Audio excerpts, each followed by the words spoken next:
Good morning. My name is Mike Fitzgerald. I'm the Commander of State Crime Command. Earlier this morning, detectives from the Organised Crime Squad executed warrants across the Greater Sydney. Police there arrested 3 senior players from an A-League team in the southwest of Sydney. Police have charged those 3 players with participating in a criminal group. They have also charged them for engaging in conduct that corrupted a betting outcome from a game that occurred in December 2023. We will allege that those players intentionally gave out yellow cards in the receipt and for the purpose of a corrupt payment. Police have also charged the senior leader of that football criminal group with a further charge of engaging in conduct that corrupted a betting outcome for another game in November 2023. There is currently one further player that police wish to interview who is currently out of the state. In the coming days, we are hoping that player returns to our state or we will be seeking his extradition. Police will allege that the senior member of this criminal football group paid the junior players within that group up to $10,000 for intentionally giving away those yellow cards and receiving penalties during those games. Police will allege that that senior figure within that criminal group was acting under the instruction and direction of an organised crime figure currently offshore in South America. All sports fans understand that even one penalty can change the way a game flows and also the way the momentum of that game can be carried out. We will allege that the giving out of 4 yellow cards and the subsequent penalties that arose out of those yellow cards could in fact change the way that result of that game went. And whilst $10,000 may seem a lot of money to a young sports person, we will advise that is incredibly insignificant when you consider the damage that being charged with this offence and convicted will result in the damage to that young person's reputation, the damage to their club and their code's reputation, their livelihood and their future livelihood and the effect by being involved in these criminal acts.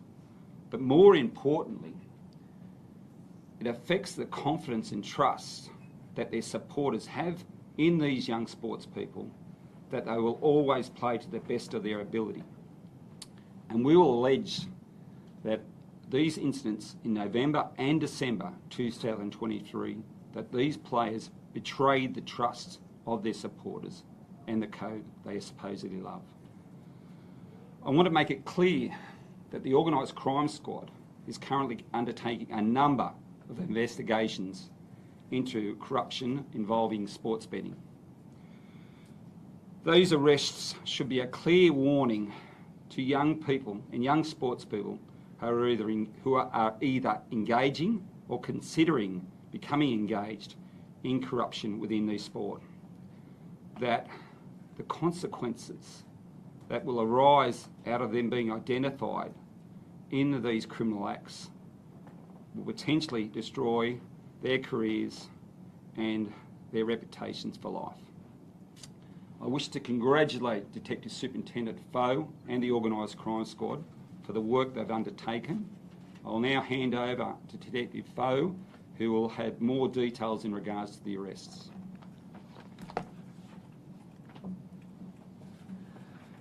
Thank you, Assistant Commissioner. As the Assistant Commissioner said, my name's Peter Foe. I'm the Detective Superintendent in charge of the Organised Crime Squad. Within my command, I have a section which looks specifically at this crime type called the gaming unit.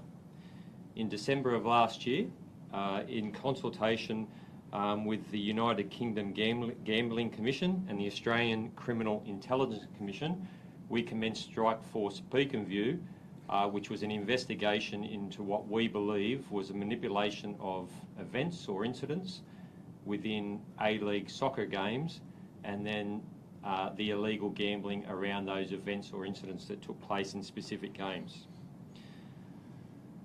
Between November and May of this year, we're alleging that a senior player within an A-League team was in communication with a South American person offshore, who we're referring to as a controller or coordinator, and that person was requesting that senior member of an A-League team to ensure that certain events occurred within games to permit illegal gambling on those events occurring. We're further alleging that that senior player within that team then recruited several other members of their team to ensure other acts or incidents occurred within specific games, allowing the illegal gambling of those incidents or events that occurred within the game. As a result, this morning, in the early hours of the morning, we executed 5 search warrants around Sydney, at which point we arrested 3 males. Those 3 males are currently at police stations around Sydney, and they're being offered the opportunity to be interviewed, and they will be charged with the offences outlined by Assistant Commissioner Fitzgerald, being ranging from engaging in conduct that corrupts betting outcome of events, facilitating conduct that corrupts betting outcomes of events, and participating in criminal groups. As Mr Fitzgerald said, it's extremely unfortunate that the actions of only several people have severely damaged the integrity of a game that so many people around the world love and so many people are passionate about. These people are fortunate to be in a position where they're, in some cases, paid a lot of money to do something they love, and unfortunately their actions, they've taken advantage of that position and brought down the integrity of not only themselves and the club that they play for, but unfortunately the sport.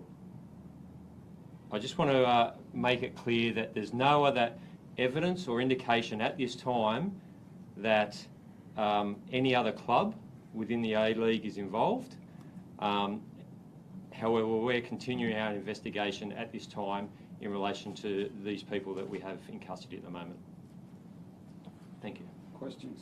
We're looking to put more charges on the 3 existing players that are currently placed in custody, or is it just the charges that were detailed? At this stage, it's just the charges we've detailed, but as you can imagine, there's a lot of data and analysis for us to look into in relation to all games that these people have been involved in and all betting around the world, where there's thousands of betting agencies that would bet on this type of event. Sorry. I just confirmed they have been charged. They're at police stations at the moment. I can't say that they've been charged, but they will be charged this morning, yes. Peter, you were saying you weren't looking into any other clubs. Are there potentially other players at MacArthur FC that could be questioned and potentially charged? So there's 3 that are at police stations as we speak now. There is definitely one other player that we will be approaching and charging at some stage. And however, we're continuing to look at any betting or potentially corrupt activity around those games. You're mentioning as well, you've sort of had potentially a tip, or at least help from the UK. What is their link? Is that potentially a player that used to play overseas? No, not at all. That's in relation to suspicious betting on games. And we're working with a number of agencies around the world in relation to now analysing the data on games that these players have played in and betting around those games. Do we have any idea as to why the captain was engaged in this? Was he being threatened by that man from South America or anything? Look, I'm not going to say that it's the captain. I can't confirm or deny that. However, there's nothing to indicate that there was in our investigation that this person was being threatened in any way. And as I said, the investigation's ongoing. So when did police first become aware, and what was the initial piece of information that did spark that investigation? This investigation initiated from suspicious betting activity offshore. I also want to make that clear that we haven't identified any betting actually within Australia at this stage. All the betting has been offshore, predominantly in South America. Is there a dollar figure on any of the suspicious bets on the matches that have been charged? Yeah, look, at this stage, we can conclusively say, and we're alleging, that there's, in relation to one of the matches, there's multiple hundreds of thousands of dollars being paid out in respect to the game that we're alleging that this occurred in. But as I said, there's numerous data to look at around the world in terms of all betting agencies. With that fourth player, can you share ages? That fourth player is still outstanding, so I don't want to share anything in relation to their identity, but we're hoping to speak to that person in the near future. You said the junior players were paid 10 grand from that senior club figure. Do we know how much the senior club figure got? The senior player, we're unsure at this stage what the payments were to him. However, yet again, we're engaging with a number of offshore or international agencies in terms of trying to collate that sort of information. Peter, this group from South America, is this a gang? Is this some sort of betting ring? Do we know much about that? Unfortunately, we don't know too much at this stage. However, it's obviously a coordinated effort, so we would say that it's some sort of organised crime network that's facilitating this and coordinating it. You established the strike force back in December. Essentially, there was failed attempts to engage in this conduct again in April and May. Were you kind of just sitting and watching them attempt again, or? No, well, unfortunately, in terms of proving the offences, there is certain elements of these offences that we have to prove. We have to prove the movement of money. We have to prove that bets took place on the games. And as I said, you can imagine the amount of data out there around that in terms of betting agencies around the world. So we were still analysing our evidence and trying to collate further evidence before we acted. But those matches in April and May where they were unsuccessful, why and how were they unsuccessful? For unforeseen circumstances in relation to the people that were proposing to carry out these incidents in the game. I can't really go into them too much at this Those stage. details will come out as the evidence goes through. And sorry, when and where do you expect these men will face court? They will probably be bailed today, be given police bail, and then they'll be bailed to a court in the near future within the next month. Michael, just one for yourself. It's a bit worrying to see international sort of criminal groups targeting us, targeting Australia. 100%.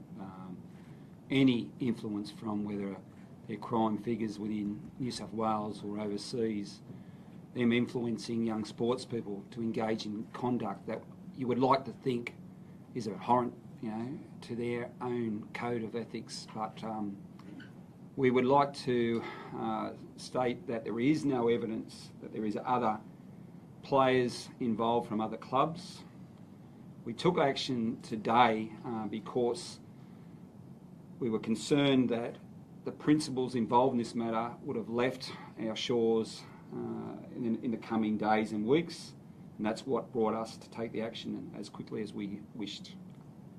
How difficult is it, given that there's betting markets on so many different things now, not just the major sporting codes, how difficult is it for police not only to look for organised crime in Australia but as overseas as well, to find places where there is this level of corruption or manipulation?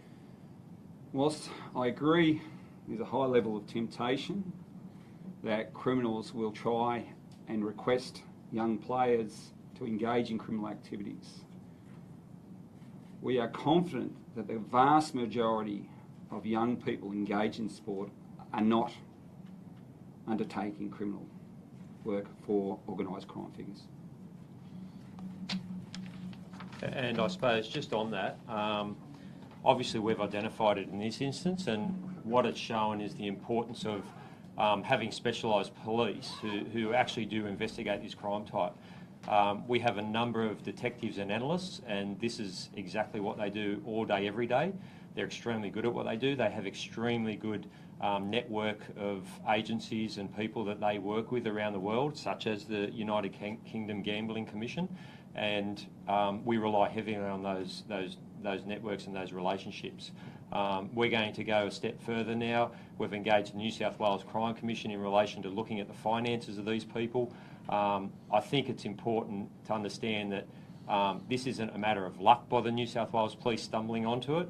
We have a squad that specifically looks at this stuff, a team of specialised detectives and analysts, and we work closely with the Australian Criminal Intelligence Commission, Sports Integrity Australia. We've been working with them throughout this whole process.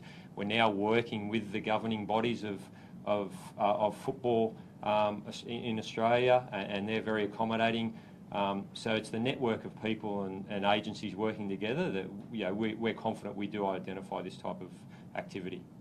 So there are no other sports being investigated at the moment. You said no other clubs in A-League, but no other sports currently being investigated in Australia. Look, this unit, this is essentially what they do. So obviously there's always suspicion around sports. They are looking at a number of other investigations, not specifically to football or soccer, but we're always looking at what could be corrupt or criminal behaviour within sport.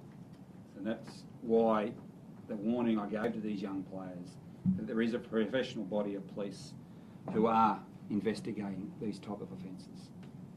Thank you very much.